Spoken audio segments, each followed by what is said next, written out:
Hi, my name is Blair Hamilton, and today I have a very special guest with me. It's my good friend Alan DeBont, who's from Germany.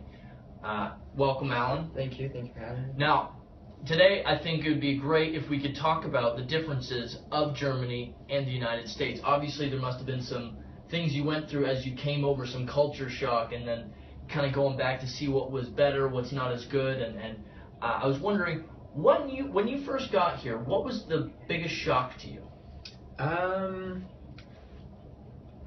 Everything was bigger here. The cars were bigger. I've never seen trucks before. Everybody drives trucks here in Texas and the United States, and especially how much people eat. That shocked me. Yeah. So Yeah, absolutely. That's probably the biggest thing. Yeah. Germany is considered to be an individualistic culture that acts in low-context communication. This means that Germans prefer to be left alone, and they keep what's at home. German business runs on monochronic time, where even if somebody is to show up 1 minute late, they are expected to have an apology and to not let it happen again.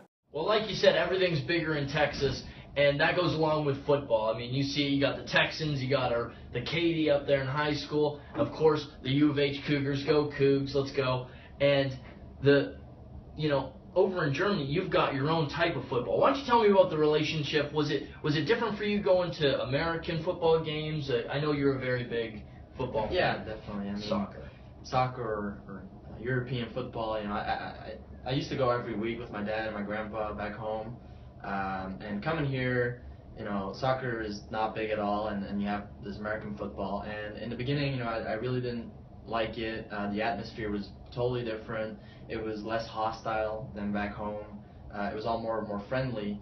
But I grew in it, and now, I like to go to every game. I like to watch the Texans on TV, and it grew on me. So it's great. Yeah, I like that.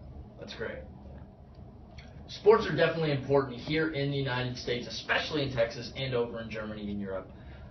That being said, while there are many things that are very similar about the United States and Germany, there's definitely some differences, and I'm going to take you one thing, for example, the drinking age. You have to be 21 in the United States to have a sip of alcohol. However, in Germany, when you're 16, it is socially acceptable. How has that kind of impacted your view of the United States? Yeah.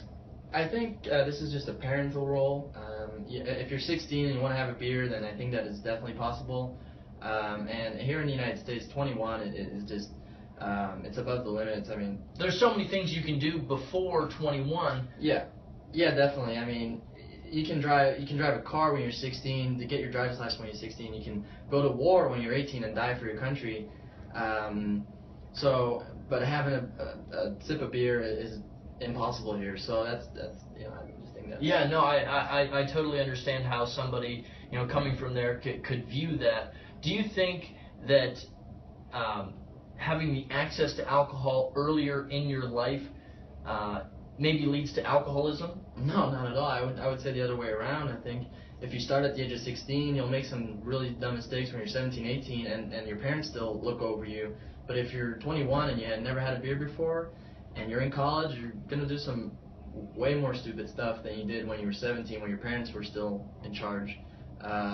So only getting your first beer when you're 21 is just... Yeah, I'm sure very many people agree with you. Thank you. Alan, would you tell me, what do you think is your favorite thing about the United States moving from Germany? I think there's a lot of opportunity here. I definitely like the way sports is embraced here. Absolutely. We already talked about football, but golf as well. I mean, PGA Tour, and I definitely like that.